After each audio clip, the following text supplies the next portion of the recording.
Okay, so welcome again, everybody. Thank you for joining us today for our pot pie cooking class. If you don't know me already, I'm Kelly. I'm Culikid's executive director, and we're joined by Chef Sammy, who is spotlighted for all of you, who will lead us through our cooking in just a moment. I wanted to let you know a little bit about Culikid. We're a nonprofit that provides healthy culinary programs for people of all abilities. And our programs aim to teach not only cooking, but also healthy habits and social independence and motor skills. As I mentioned, the class is being recorded. This is so you can go back and watch it and repeat the recipe if you'd like, as well as for people who are not able to join us live to go back and make it on their own as well. If you don't wish to be in the recording, you can turn your camera off or turn it not on your face. So we love to see what you are all working on. So if you can and want to keep your camera on, that's great. So we can see everybody's pace and answer any questions that might be visual. Same thing with screenshots. If you want to be in the recording and have your camera on, but you'd like to not be in the screenshots, just let me know and I can put something over that screenshot. So you can let me know that in the chat. Speaking of which, everybody has come in muted, so we don't have everybody's background kitchen noise, but you're welcome to unmute yourself if you have a question, but you're also welcome to use the chat.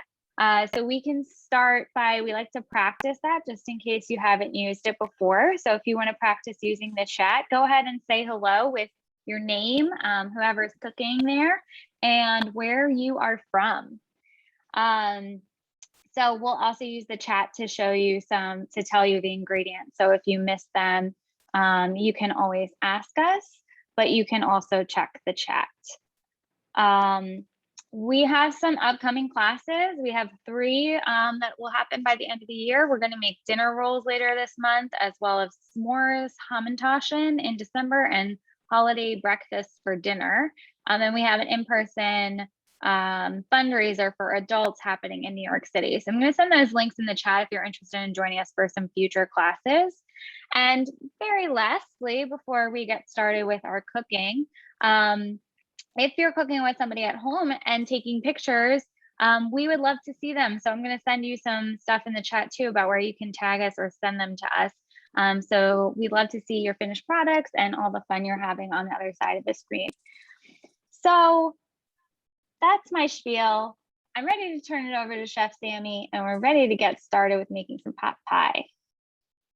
Awesome. Thanks, Kelly. So let's get started. It's a perfect day. I don't know if how many of you are in New York City, but it just started storming like an hour ago. So I think that's perfect pot pie weather over here. So first things first, we'll chop our carrots and our celery. So have those nearby, and your onion too.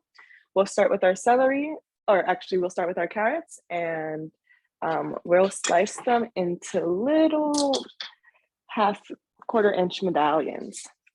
So I have 1 carrot here. I'm just trimming off the little tiny parts on the bottom. You can set those aside, save them for stock, munch on them. And then we are just going to slowly or carefully slice our carrots because we want them to be about equal size to each other. So it's okay if they're a little smaller or larger than 1/4 inch, but we want them to at least be in a similar size to each other. I don't know if you can see how big this is. And we'll chop about 4 to 5 carrots, depending on how big your pan is. Oops. And so you just hold your carrot down so it doesn't roll all over your board, and then you just go up and down until we get a bunch of carrots.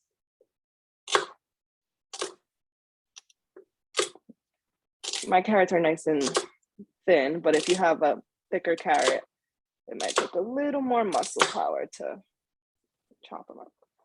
So this is my first carrot. And you can see, I'll show you again about the size we're looking for on the larger pieces. So like just about like this sort of thickness. I don't know if you can see. Okay, so now we're going to move on to our other carrots. And we're just gonna, if you want to clear your cutting board while you're cutting so you have a bunch of room, you can put the carrots the chopped carrots, celery, and onions all in one bowl after you slice them, because we'll add them all together when it's time for that.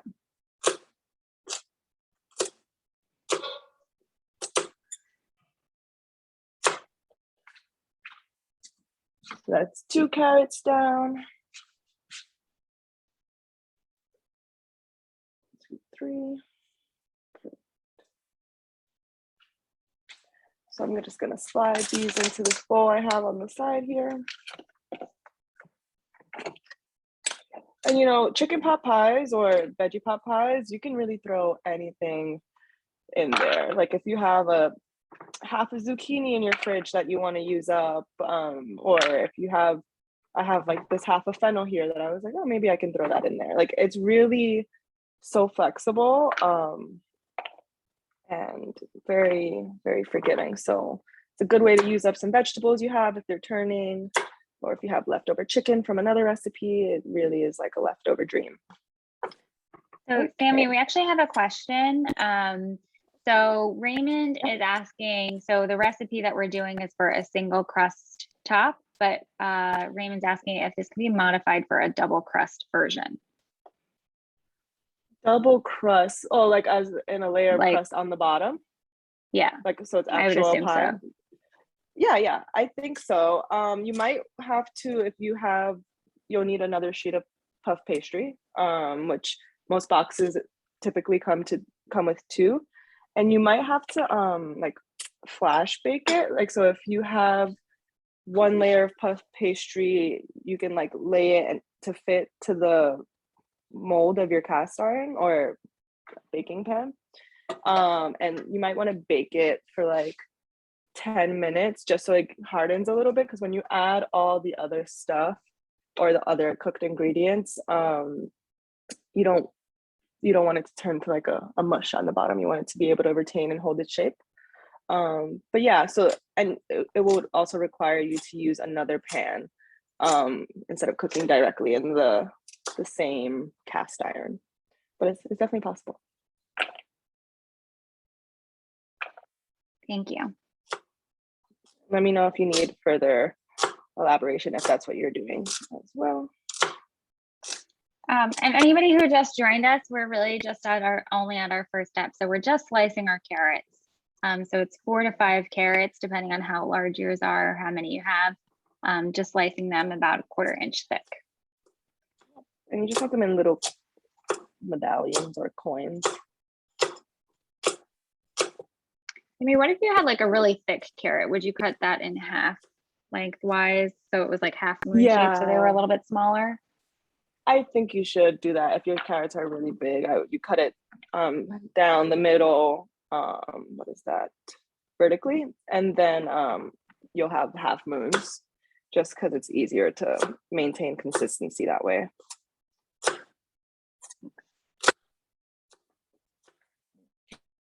Board. Okay, perfect. I have 1 more carrot left out of my 5. And after we finish our carrots, we're going to do the same exact thing with our celery. So it's okay if you're still working on your carrot.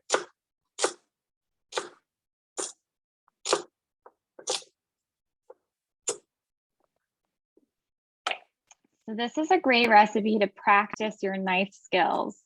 So we're doing a lot of slicing and chopping and dicing today. So it's really good practice. Yes, I find it to be quite meditative to do the repetitive motions. Yeah. So as for cutting most vegetables, again, when you just want to make sure you have a nice sturdy setting on your cutting board. I know carrots, like, they're circular, they roll around a bit, but if you have the option, make sure your vegetable is the flattest side down so it can limit rolling, because like I have a curled side of my celery, you see, but when it's on the flat side, it doesn't roll around as much. So first with the celery, I'm just chopping the ends off because mine are a little frayed. But similar to the carrots, we want to cut them to a similar amount of thickness. The main goal again is to have them all be just and similar size to each other. It's okay if it's not the most perfect size, but I'll show you how the thickness we want for the celery. So let me see, like they're about kind of similar to our carrot size, about a 1/4 inch maybe. And we'll do 4 to 5 celeries as well, celery stalks. And the cutting boards I can see look like they're up to celery with you, but if anybody's on carrots, don't feel rushed because we'll pause after celery. This is all the same motion. So if you're still on carrots, you can watch what Sammy is doing to finish up your carrots. Yep.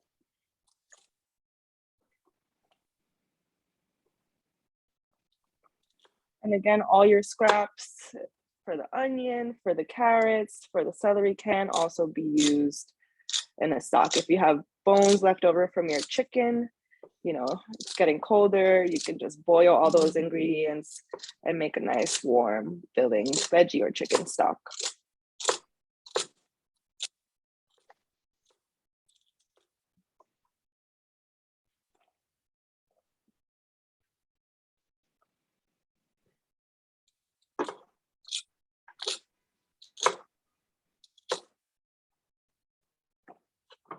This is a good way too, like after the holidays. I know for those who celebrate, Thanksgiving is coming up soon, and if you have a lot of fun leftovers, you can do the same thing with turkey and cranberry sauce and mashed potatoes. You can make a yummy little pot pie or whatever ingredients you have. If you have some vegetables, some greens, some rice, you can really throw anything in there. That sounds so yummy. Yeah, I was just thinking about a little turkey pot pie with cranberry. It sounds pretty good.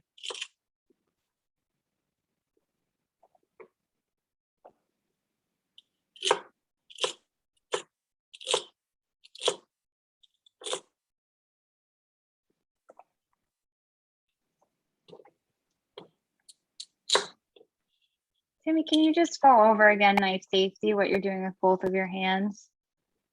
Yeah. So as I cut one of my hands, so I'm a righty, I use my right hand. So my left hand, or the opposite hand that is the opposite hand from your dominant hand. So if you're a lefty, then your right hand. But with your free hand, you hold one end of the vegetable, in this case, celery.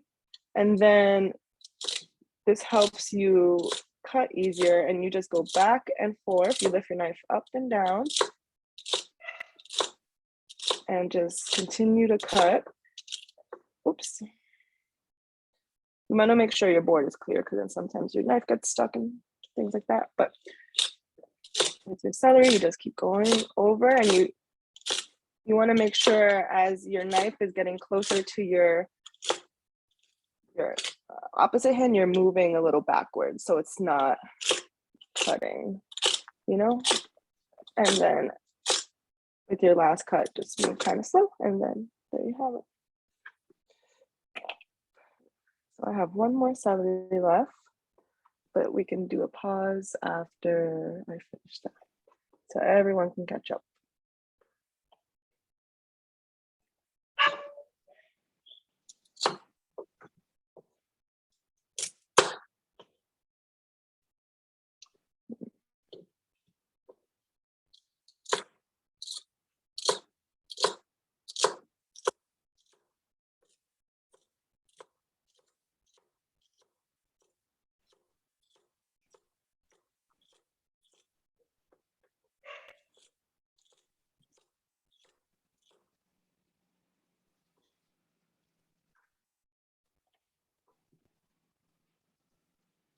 And if you are done with your celery by any chance, you can clear your board and make sure your onion is nearby.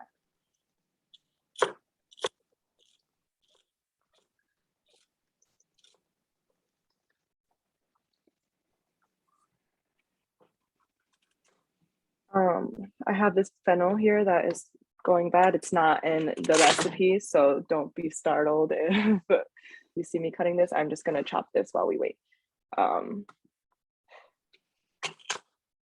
Okay, and while Sammy is doing that, first, I posted the link to the recipe in the chat if anybody needs to reference it quickly. And also, when you have finished chopping your carrots and your celery, can you give me a thumbs up so I can know who's ready for the next step? Thank you. Thank you. Thank you. Okay. How's it looking? I see a couple. So Tracy, Wynn, Judson's, Margie, I think Eric and Fiona. All right. Joshy, most people that I can see, I think, are giving thumbs up. So I think that we're ready once you're done with the fennel. If anybody needs more time, let me know in the chat or by raising your hand. Perfect. Okay. So now we grab our onions. This recipe calls for a whole onion. If you have an extremely large onion, you can use half or whatever. This is about mine. It's probably palm size. So first, we're just gonna cut it in half so it's a little easier to work with. And then we'll peel our skins off. So you want to peel off the papery, like kind of layers of the onion, because they don't taste very good. Okay. And once you do that, you know, these onion peels can also be used for stock as well. Okay. So the onion is a little, you can do more of a rough chop. Again, the goal is we want to have all of our veggies in a similar kind of size to each other, so they all cook kind of at the same time, right? So you can see I have my celery and my carrot. They're not the exact same size, but they're similar enough that they'll cook in the same. So I think once you cut your onion in half, you want to lay it on the flat side down like we've been doing. And I'm trying to think what the best way to cut this is. We want to go for kind of small or smallish medium dice. So right now what I'm doing is cutting, I have my onion root facing me, the top facing away from me, and I made about 1, 2, 3, 4, 5 cuts vertically on the onion. And then I moved it all over. So, and I can demonstrate again with this half. So I grabbed all my cut slices, and now the vertical slices are horizontal now. They're going this way. And we're just gonna cut again so we can easily have a nice little dice here. And again, practicing knife safety, we wanna hold our veggies down, but we also just wanna be careful with our fingers. So it's more of a rough chop, but you can see the pieces are kind of similar to each other. We want them to cook in the same kind of way. So here are my onion pieces, and that's a nice kind of easy hack. If you notice any larger pieces in your onions, you can just pull them out or cut them thinner. And I'll demonstrate how to do that again with this next piece. This next half.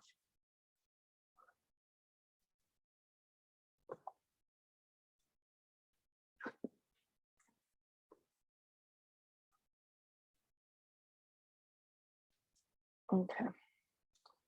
So again, what we just did, you have the root side facing towards you, the top facing away from you. And you can do about 4 to 6 slices, depending on how big your onion is.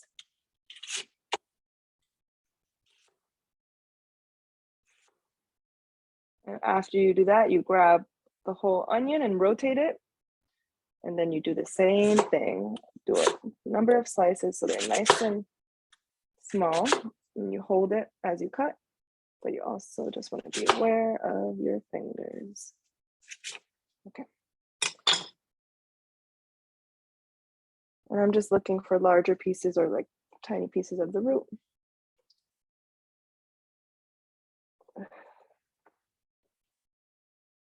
And then you can add them all together with your with your celery and your carrots. And while we wait, I'm gonna clean my board. The next ingredient that we'll be using after everyone is done with the onions is our cooked chicken, or if you're doing the vegetarian version, your potatoes and mushrooms, because we just have to chop it up and prepare it for the dish. So make sure you have that on hand. Great. I'm getting a thumbs up already from Joshy, so thanks, Joshy. Anybody else who has finished chopping onions, let me know with thumbs up. Okay, awesome. Judson's and Jamila and Molly. Oh, and Maria. Thank you.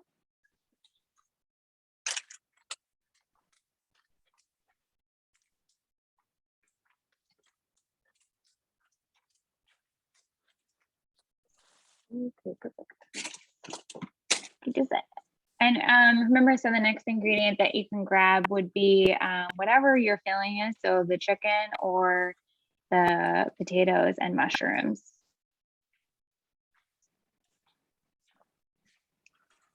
Okay, if anybody needs more time with the onions, can you put a hand up? Hands up if you need more time, onions. I don't see any. So I think we're ready. Awesome. Okay, so if you're using chicken, actually I'll start the other way. If you're using potatoes and mushrooms, I think the goal is kind of similar. We want to make sure the pieces for the mushrooms and the potatoes can be a little bigger than the onion, celery, carrot pieces, but the goal again is just to have them be a sort of a uniform size to each other so it can cook evenly. Now for the chicken, there's a couple ways to go about this. If you're using boneless chicken, then you can just, roughly chop it or shred it with a fork in your hands. My chicken has bones in it, and I might do a combination of barbarically using my hands to peel it apart, and then just roughly chopping what I get. Okay, so it's gonna get a little messy, but it's a little fun. Well, that came apart pretty easily. But I have some rotisserie chicken from a restaurant nearby, and my goal here, if you're using rotisserie chicken as well, you just want to make sure the bones are not in it.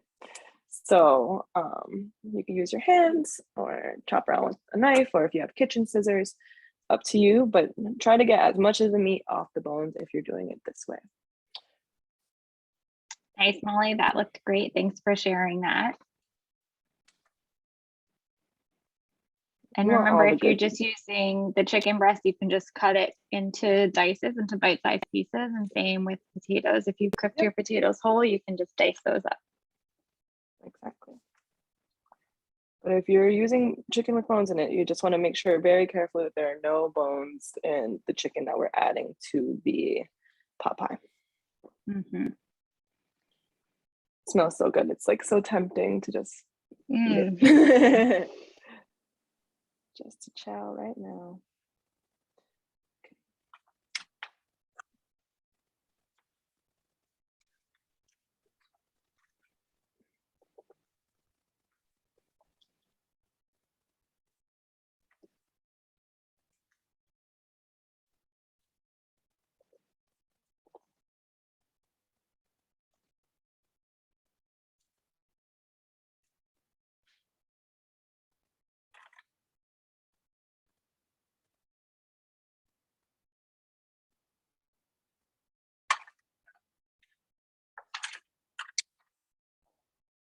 I'm about maybe halfway done. There's not really any meat on that piece. So, and again, you can save these bones if you're using a bone-in chicken for scrap too. I mean, for stock.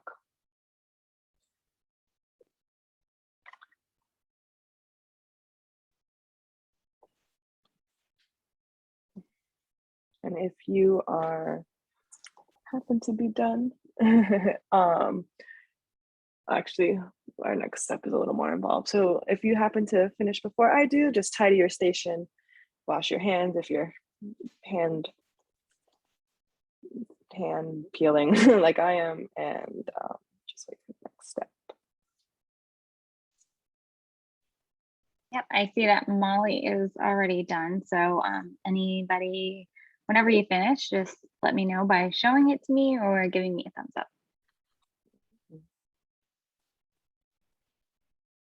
Oh, okay. I see some from Erica and Fiona and Jamila. Awesome job, everyone. Okay. Thank you, Maria. I'm just about done as well. Okay, I just have one more piece. Okay. So I'm going to wash my hands.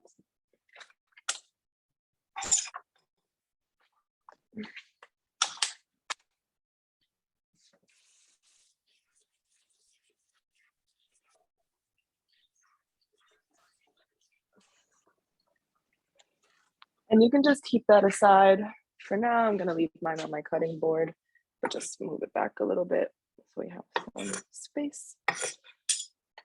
Okay, so how are we feeling? Are we ready for the next step? There's at least a few people that I can see still working. Okay, that's fine. We want everyone to catch up because the next step involves a bit of measuring. But maybe Kelly, you can put the ingredients, the following ingredients, the measurements in the chat, just so people Sure. can have them nearby. So just from the flour to the dried thyme. Okay.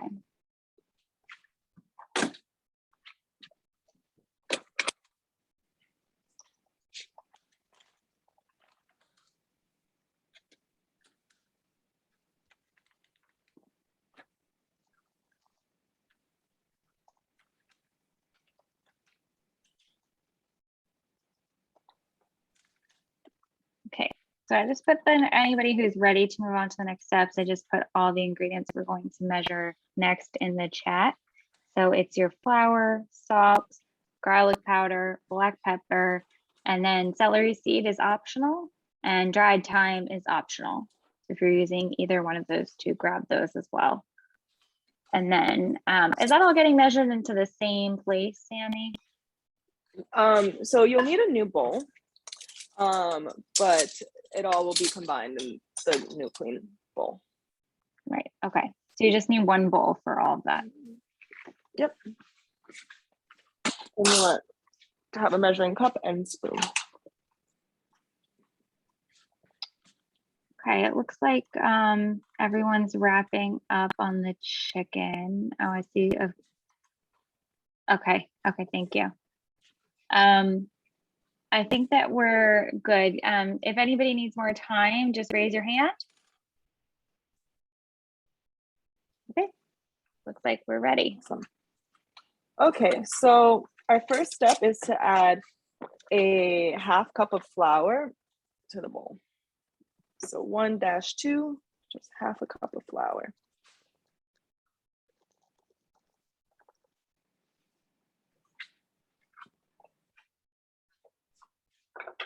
The next ingredient is a teaspoon, 1 teaspoon of salt.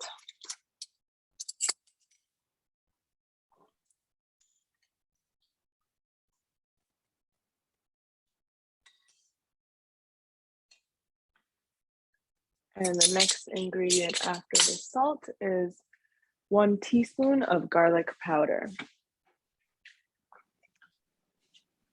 Can we just pause there for a second? Because I know this stuff is in the chat, but I see that some people are still on flour. So I just want to make sure nobody gets confused. So far, we've done half a cup of flour, 1 teaspoon salt, and then 1 teaspoon garlic powder. Yep. So yeah, I see some people still working on like the salt, it looks like. So we'll just give another minute and then we'll move on to the next one.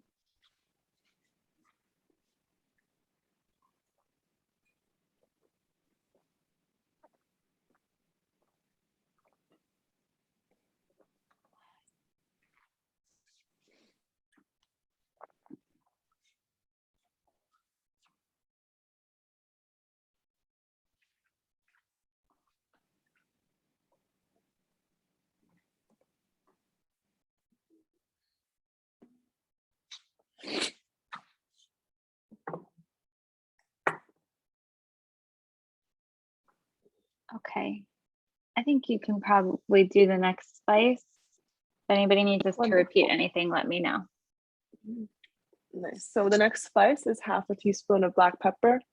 My pepper is in this grinder, so I'll probably do about 3 twists. But if you have ground pepper, then it's half a teaspoon.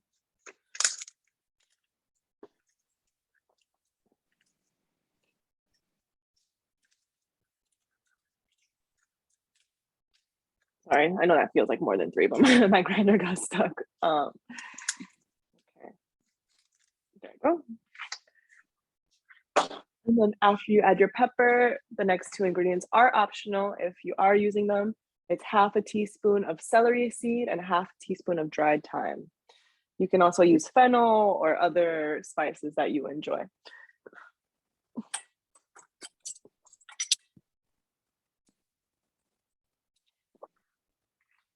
And I'm also adding a bit of smoked paprika. If it's not on the recipe, but I just like the little flavor it adds.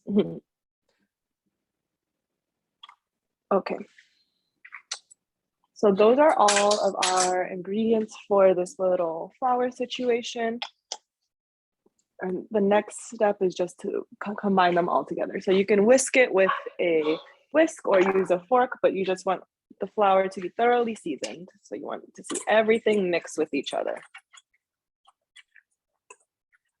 And when I whisk or mix, I'm just holding the bowl with one hand to keep it sturdy, and then bringing my hand around in a circular motion around the bowl to make sure everything is combined.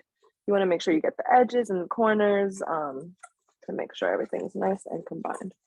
And once you do that, you can just set it aside.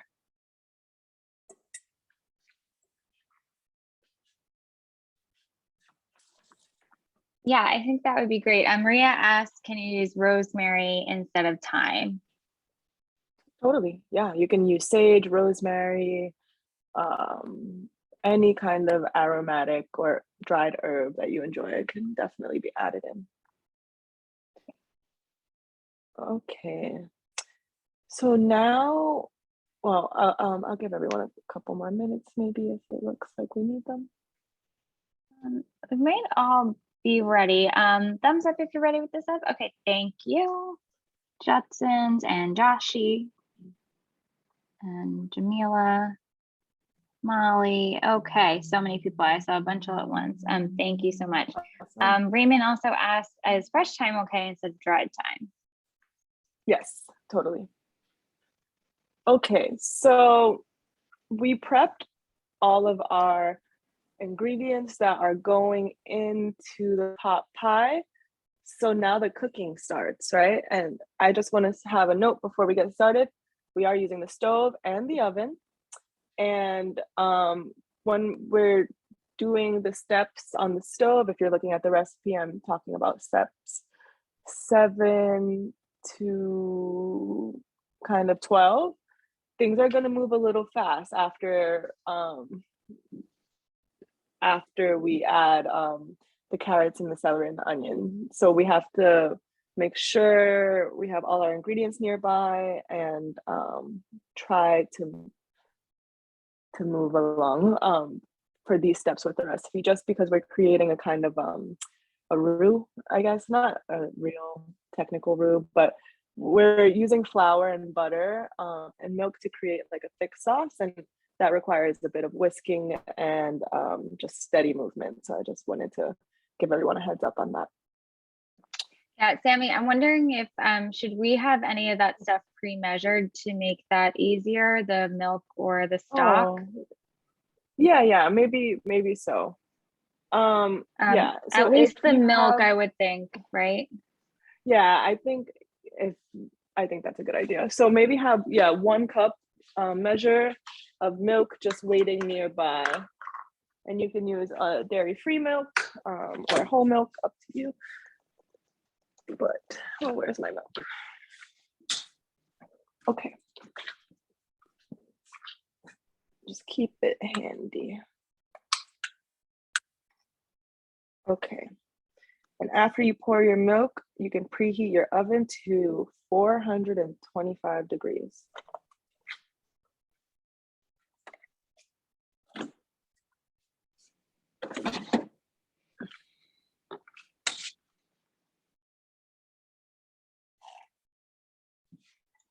Okay, and I think everybody has everything out as well, but make sure you have your stock, either chicken or veggie nearby, so that way that's ready to go too. I think we'll measure it after we put the milk in, but just have it ready by the stove.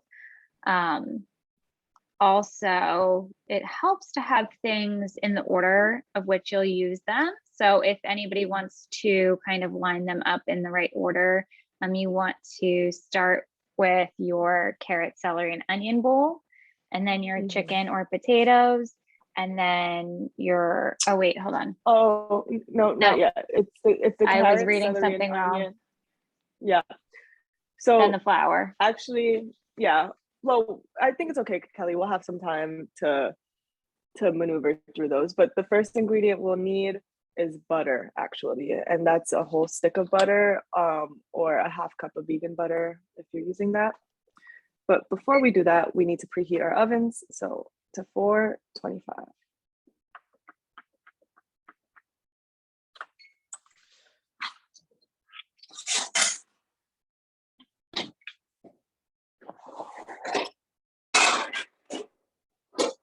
Okay, so my oven's preheating. The next step is to melt a half cup of butter or one stick of butter in a cast iron or oven-proof skillet that you'll be using. And you want to heat your skillet to about medium heat, so right in the middle. And I'm just going to add my stick of butter directly on there. And now, once that starts, when we notice it melt, that's when we add our onion, celery, and carrot mixture. So the next ingredient is the onion, celery, and carrot mixture, but not until the butter melts in your pan. Yeah, so this is why we did all of our prepping ahead of time, so that way things are ready to go and they can move fast. So we get all the chopping and measuring out of the way first, and then we can just add them when their time comes. Excuse me. Bless you. Thank you.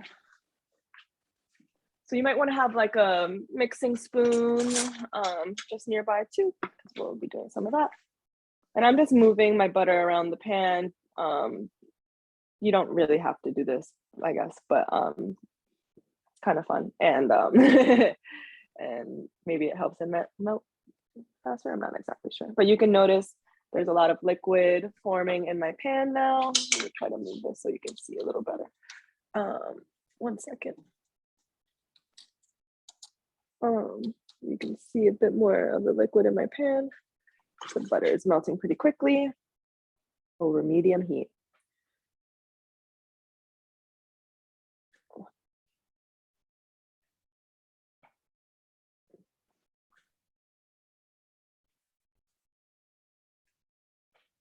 And everyone, make sure your ovens are preheating at 425 degrees. So my butter is a little more than halfway melted.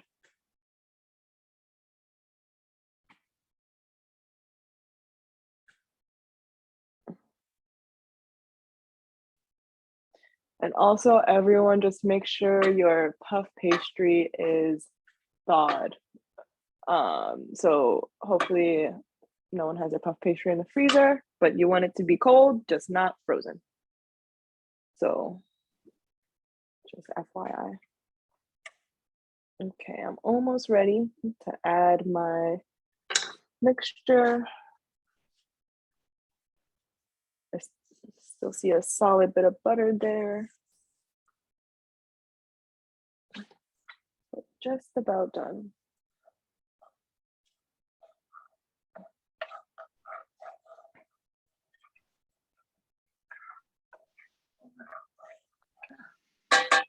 Okay, my butter is melted, and now I'm just going to add the whole bowl directly to the pan.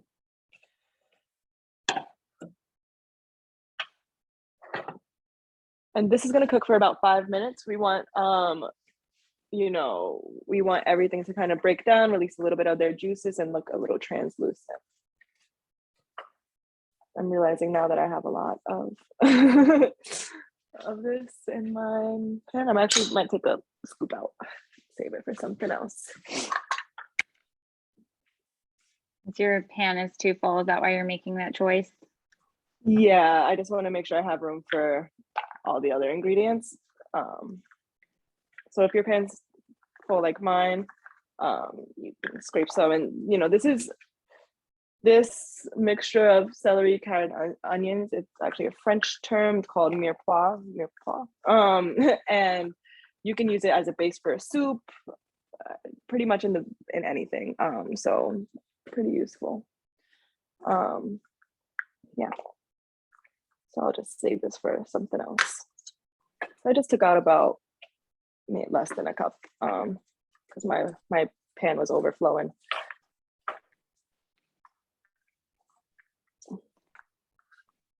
Yeah, so if yours looks like it's full right now, you would want to do the same thing because we need to add some more things to the pan later, right? So exactly, yeah. So we have some yummy stuff to add in there.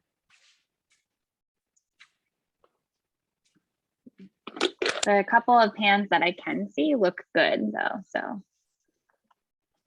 Yeah, talking about you, Molly, and you win.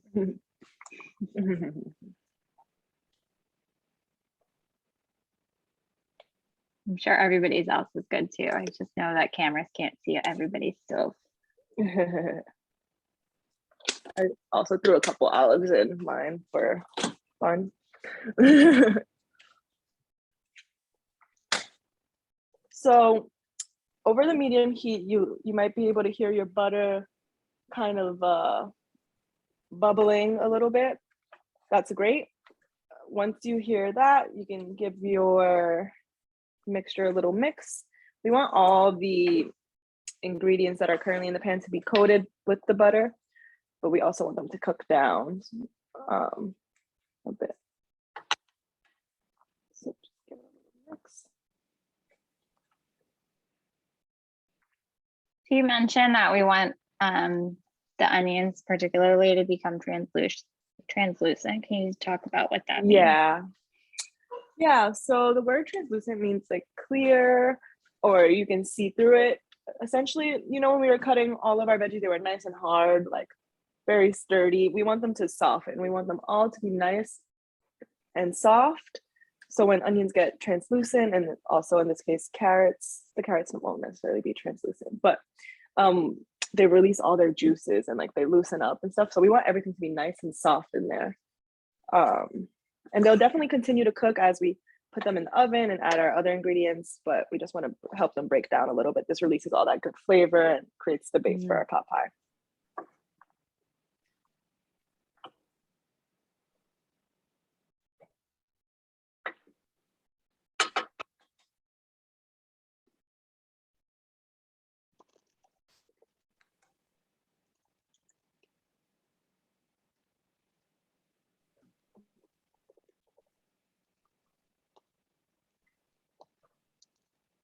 So while you're waiting too, if you want to tidy up your cutting board or any other, you can put away all your spices and the plain flour.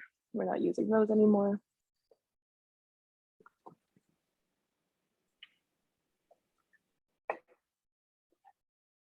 You should notice some aromas starting to arrive to your kitchen if they haven't already, with the onions cooking. Yummy flavor.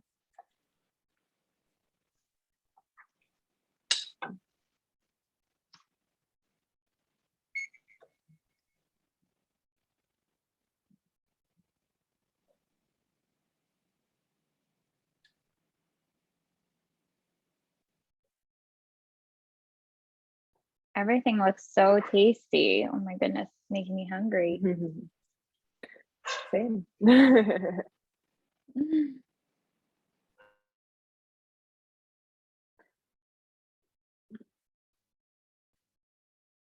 Nice job mixing, Molly.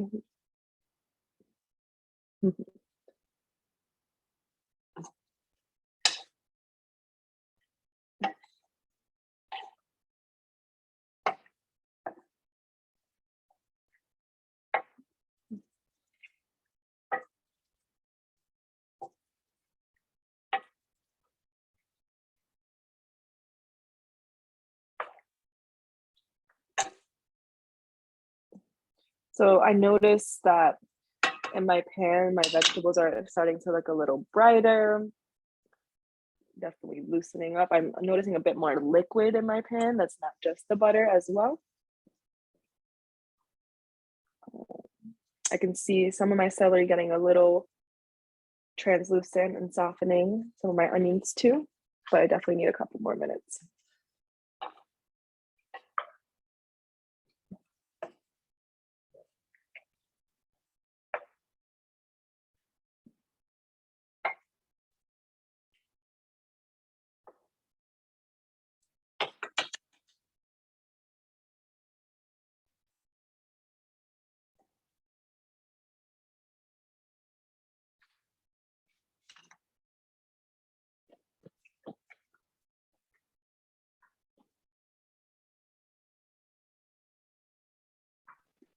Everyone's doing a great job too of practicing stove safety. I can see everyone being nice and careful.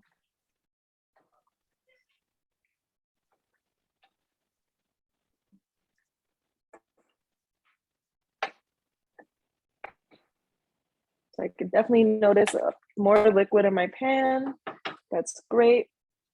I still need maybe like 3 more minutes on my side just for things to fully release a little more of their juices.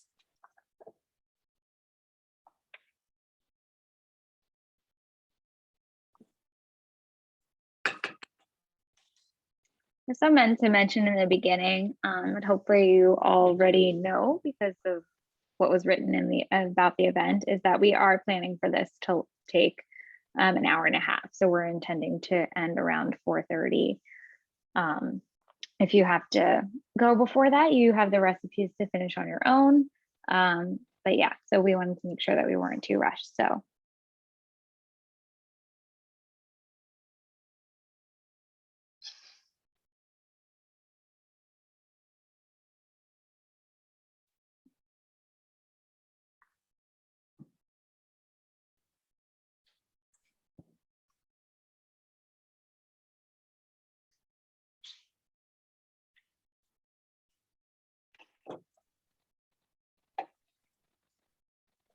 I just need maybe about another minute. So our next step or next ingredient is the flour mixture with all the spices that we made. And you might want to, yeah, just make sure you have a spoon and the mixture nearby.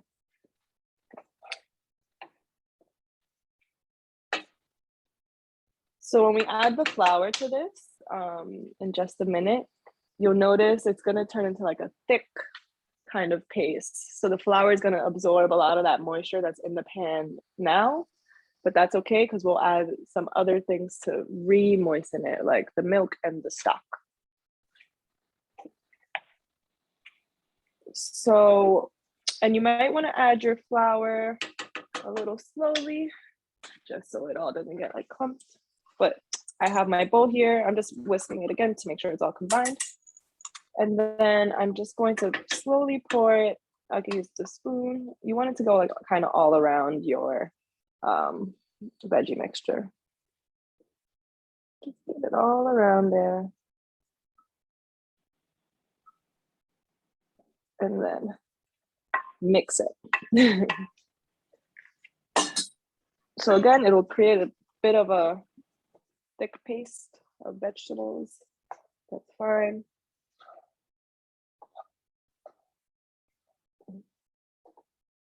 You want all the veggies to be coated with the flour mixture. You'll notice that it might change, the flour might change a little color once it touches the carrots and other ingredients.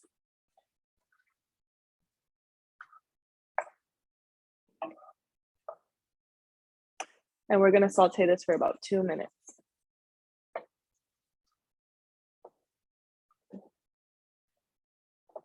So you can see, I don't know if you notice, but a lot of my moisture has kind of evaporated, or I guess got collected into the flour. That's great. And just keep stirring it around. You want the flour to cook just a little bit.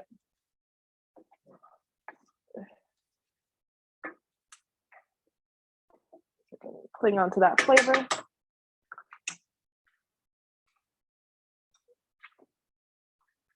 And then we'll add, in a minute, our cup of milk.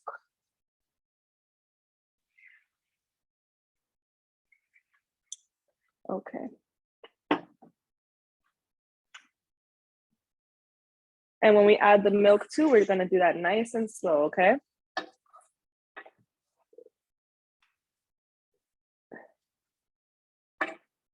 Okay, I think it's time for the milk. So I have my cup of milk here, filled quite to the brim, so I'm just gonna move slowly. Whoops. So you wanna do it nice and slow and pour it all around. And then whisk to combine, or stir to combine it all. So I'm just working, you can move a little slowly here. You want everything to be nice and combined. You don't want the milk to boil too much, but you'll notice that when you add the milk to, and I lowered my heat just a tiny bit, like one nudge over. So it's still medium, but like a little more towards the lower side. So you can notice that when you add the milk, things can tend to thicken up a little bit. You just want to stir around, make sure there's milk everywhere. Looks nice and thick. Beautiful. And then the next step is to measure out 2 cups of chicken or vegetable stock. And add it to our pan. So this is part where we got to move a little quickly. A thick paste of veggies and flour and milk. I'm opening my chicken stock now, and we're adding 2 cups.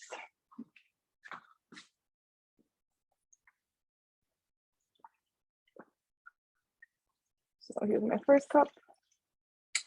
You can maybe do one at a time. I'm not sure how everyone else is, 1 cup at a time, but you want to mix it all together.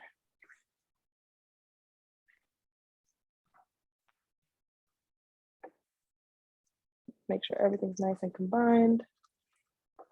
Yeah, and if anybody has any questions, let us know. We haven't been checking in for thumbs up and all of that because we just need to move to the next step when Sammy's food is done and ready. So I see a lot of you are on pace with us, but if you need us to repeat anything, let us know.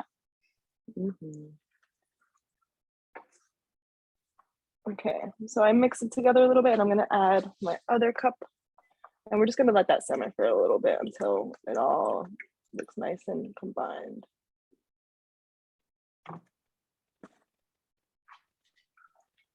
I'm adding my second cup here.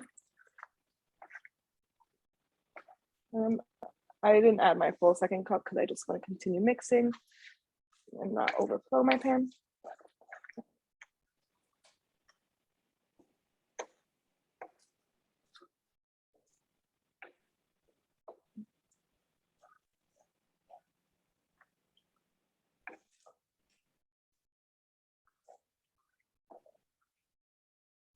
It should look like a nice gravy.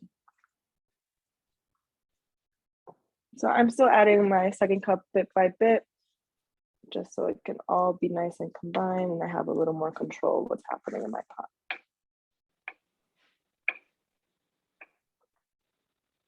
So it should definitely be a thinner kind of gravy now instead of like the thick one, like when we added the milk. But you just want to keep on mixing it. This mixing allows the milk and the stock to get combined and also bind to the flour. So you won't get like little pieces of flour. It's all going to be one nice thick liquid. You might You have have a been question, answering Kelly? this as the question was asked, but there is a question in the chat, so maybe you can just say it again or elaborate more, is how thick or runny should it be after adding the stock? I don't know. Yes. Sorry. Trying to think of a nice comparison. It should be Like a thick soup to me. I don't know. yeah, People could have a different interpretation of that. definitely a little creamy, but like not stiff. Like you want it to run a little bit, you know, have some movement. Like a nice thick gravy. like a solid gravy, I feel. Probably the closest thing I can think of, but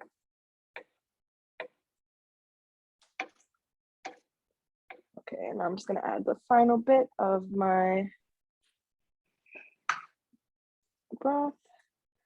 Stir to combine.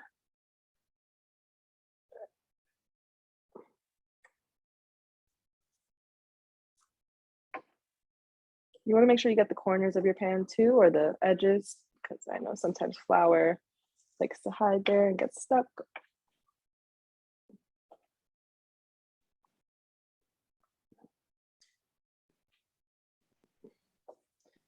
And if you're using frozen peas, or if you have, you can get that out of your freezer too, because the next step is we're going to add our peas and our chicken.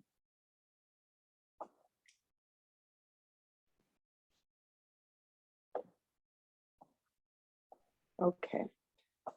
And you can lower your heat down too. Like now mine is like medium low, or like you want it to have a simmer, you know, a nice gentle simmer, but doesn't need to be as high as it was before.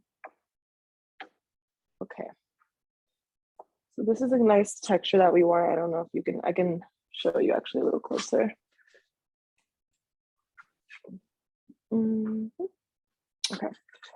So you can see it's a little, there's like movement there, nice and runny. But that's what we want it to look like. Nice.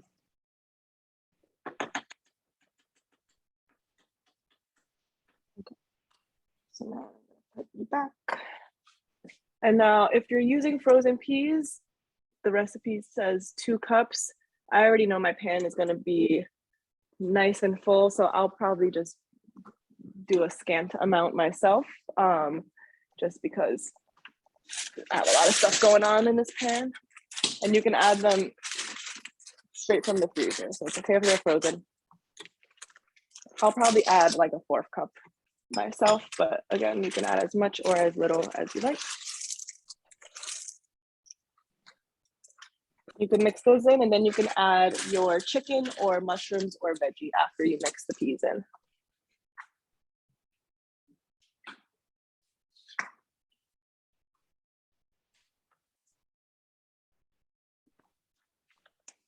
Okay.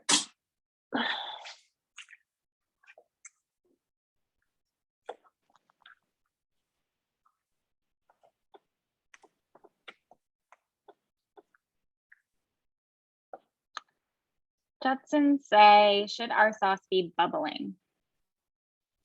Honestly, we can turn off the heat now, because we're gonna add our chicken, and then you can just turn off the heat. And let it sit there, because next we have to roll out our pastry sheet. So now I'm adding my chicken. And after you add your chicken or your veggies, just give it a nice good mix, and then you can let it sit on the side there.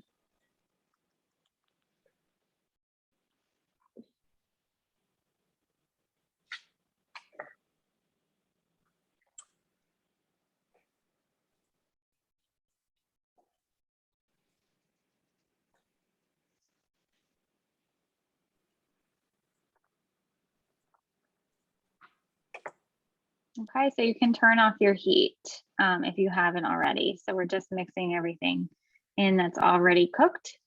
So if your sauce is done, you can turn off that heat.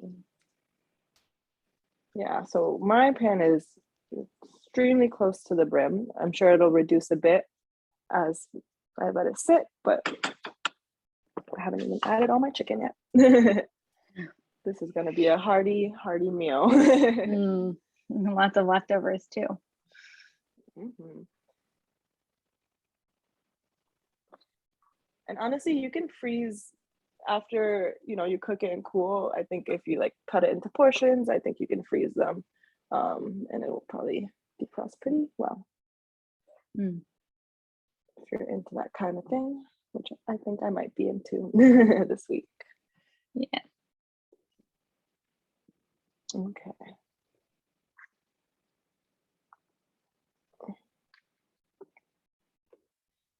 So I'm just gonna I added the last bit of my chicken. I'm just gonna mix it all and then let it sit. If you haven't yet, just make sure your oven's preheated to 425 degrees.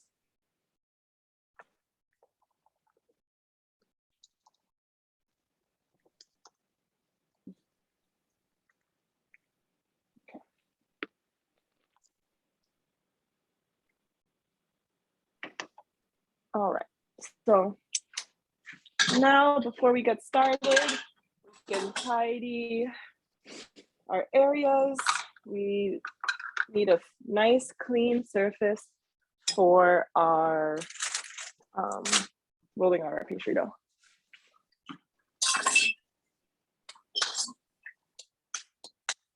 Actually, you want to keep your flour out just so you can lightly flour your surface, so it's easier to roll your dough out.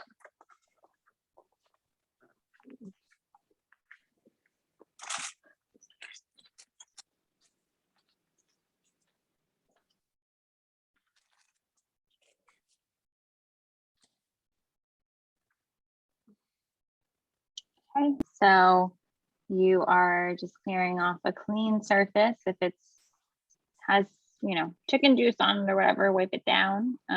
Clear a surface that will be big enough to roll out some dough. Grab your rolling pin, grab some flour, grab your dough.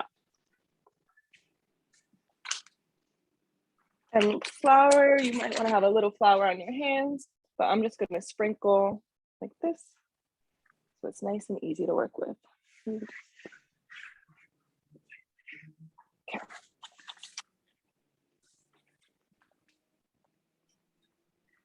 I'm gonna find my rolling pin. I probably should have did that before I rolled my hands in flour, because now I'm gonna touch everything, but that's okay. Oh, it's right here. Awesome. Okay, so I'm gonna remove my puff pastry. It's been sitting in the refrigerator, waiting for us. And we're going to roll it out. So this method that we're doing now, I'm gonna cut it into some squares just so I can have a nice overlaying pretty look. But if you prefer to just have one sheet of puff pastry atop your skillet, that is perfectly fine as well. But either way, we gotta roll it out.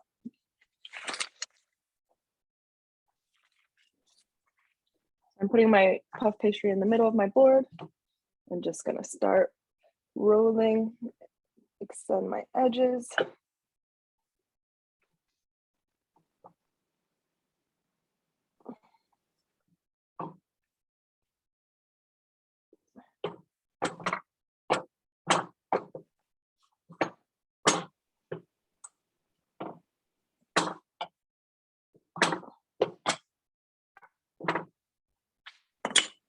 I'm just going to do this.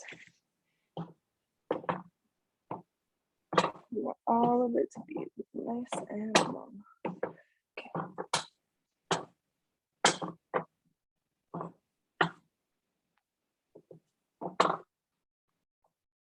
Oops. So I'm just picking up and moving it just because I don't have that much surface area myself to work with over here.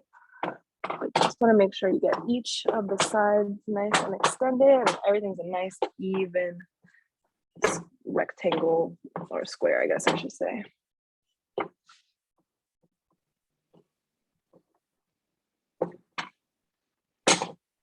Nice. Joshua wrote to us in the chat that He's going to bake it and do the crust tomorrow for dinner with our neighbors.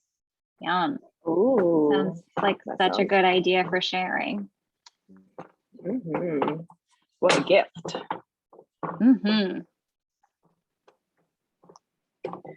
Okay, so I'm almost done rolling out, and then my next step is to cut it into even squares. Now the recipe says 3-inch squares. I'm gonna eyeball it because I don't have a ruler next to me. So, you know, I'm going for equal sizes or similar sizes to each other. Okay, so we have our dough, and I'm gonna use a smaller knife and hopefully get somewhat close to 3 inches.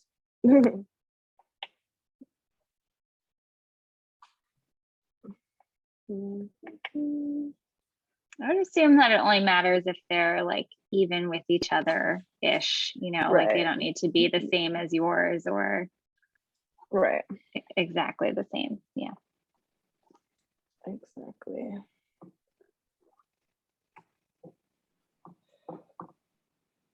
And now, okay, these are definitely a little funky, but that's okay. I'll just probably thin it out with these little scraps here, so it's a little more even and square. Okay, and now we're just gonna overlay the puff pastry atop the chicken mixture or veggie mixture. And you could do a fun design. I don't know, I'm kind of gonna freestyle it, okay? Here we go.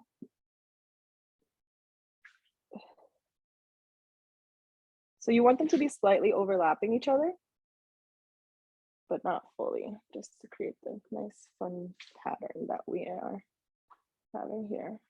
I'm letting some of them drape off the top a little bit, and just be careful, the cast iron will be hot, or your baking dish, you know? So be mindful of that.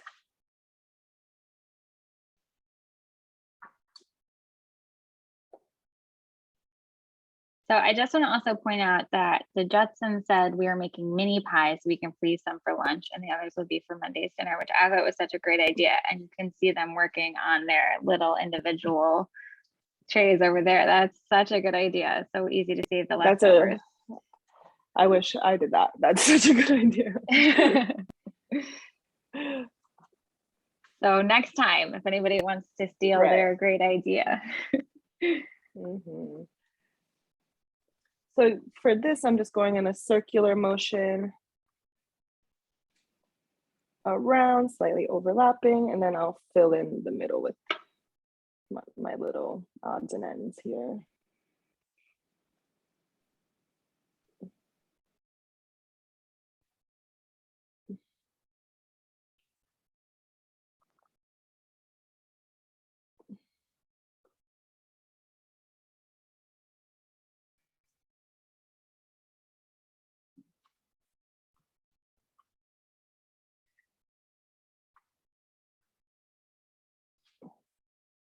Okay, and you can always just lay the sheet right on top if you didn't want to or didn't have time to do this. But this is just a nice way to make it look a little nicer, a little kind of cool on top. Yeah. Remember to be careful when laying them on top because you have a hot pan.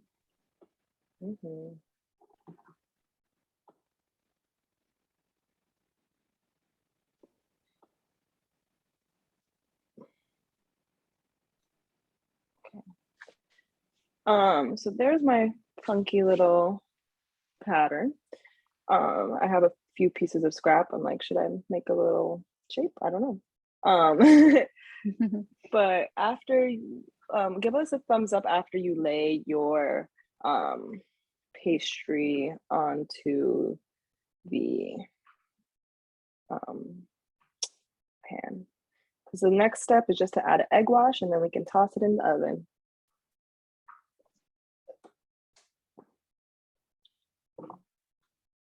Okay, so got a thumbs up from one, and I can see at least 2 actively working on it. Yes.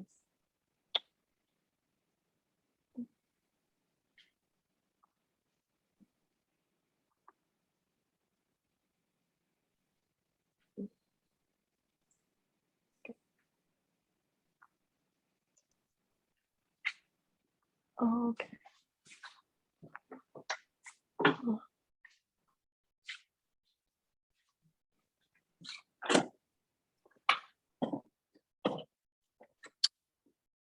And if you want, you can add like again spices to the top of or in your egg wash too. If you want to like flavor the puff pastry, you can add some flaky salt atop your puff pastry as well.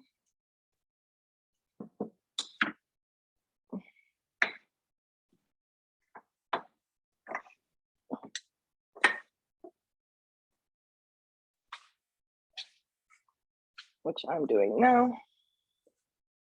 Get it nice and crunchy.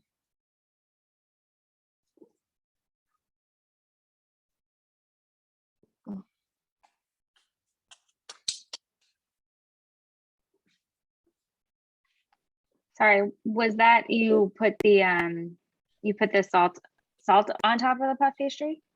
Yeah, I did. You did? Okay. Yeah. Or you can mix it in with your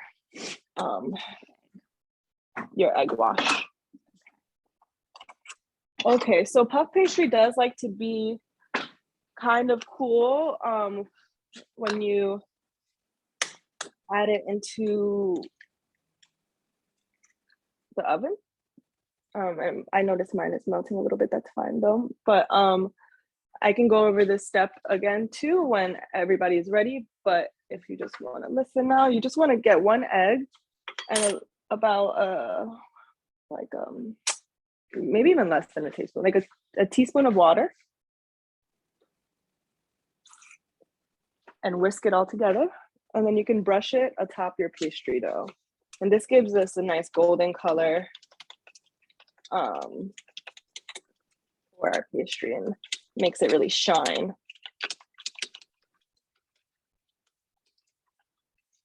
Okay, so again, if you're still working on your topping, that's okay. It's just that Sammy's pie needs to get into the oven because her pastry is getting too warm.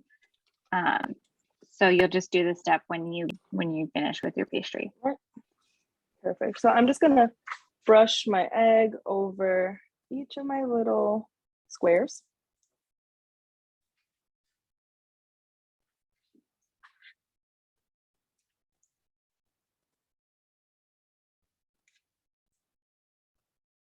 And this helps us get a nice crisp golden crust.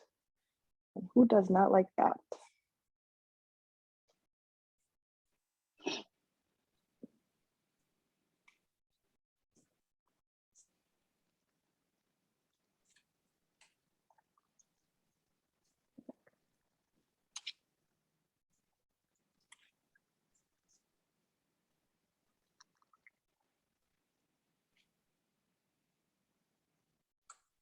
Okay, so Sammy's being really careful to get every piece of her pastry on top of her pie. Mm-hmm. And it's okay if you don't use all your egg yolk mixture. I'm definitely gonna have some left over, but again, you want everything to be nice and covered for sure. Okay, so I'm gonna put my pastry in the oven. And when you're ready to put your pastry in the oven too, it goes in for 25 minutes. Okay, got my egg wash. I'm putting on my oven mitts because we want to practice oven safety. I know my cast iron is literally filled to the brim, so I have to be extra careful not to have any overflow because it is very possible. Okay, so I'm grabbing it from both sides. Ooh, this is sturdy. And I'm just sliding it into my middle rack and starting my timer for 25 minutes. There we have it.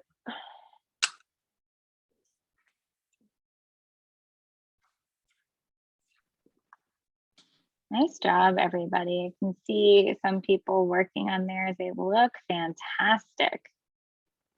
Oh, yeah, let me scroll through.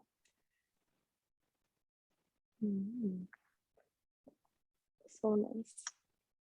Does anybody have any questions? It's okay that you're still working. We can stay on until you get that in the oven. But does anybody have any questions as they're finishing theirs up on the final steps?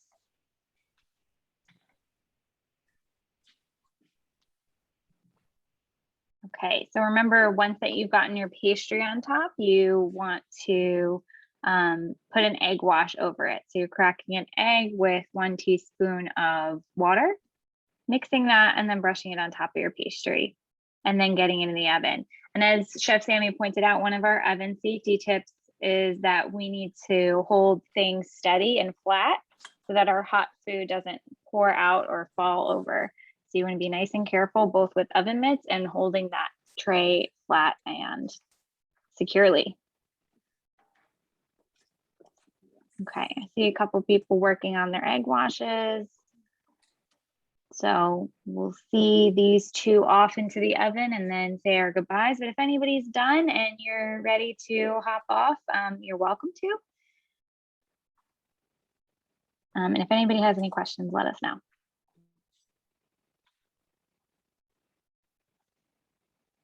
Bye. Are you heading out, Joshy?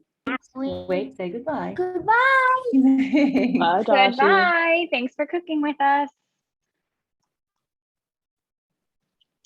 Oh, thank you, Letty. Lisa, thank you so much. Thanks for joining us. Anybody who's jumping off now, thank you so much for cooking with us. And don't forget to send us your pictures. On Monday or Tuesday, I'll send you a follow-up email that has all the links I put in the in the chat.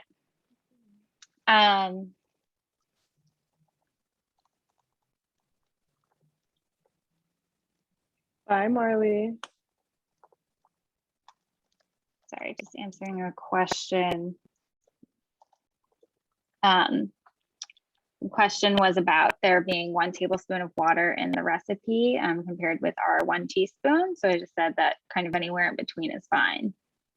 Yep. Is that right? Okay. All right, those are looking fantastic.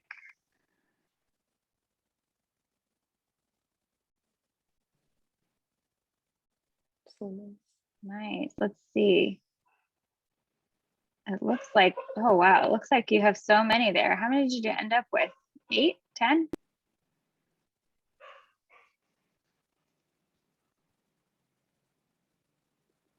Oh, thank you, Erica and Fiona. 10 mini pies. Oh, double the recipe. Okay, that makes sense. I was like, wow, that's a lot of food. Double the recipe, 10 mini pies. Great job. I love that okay. idea. Well, it looks like everybody is just about ready. I see the finishing salt going on.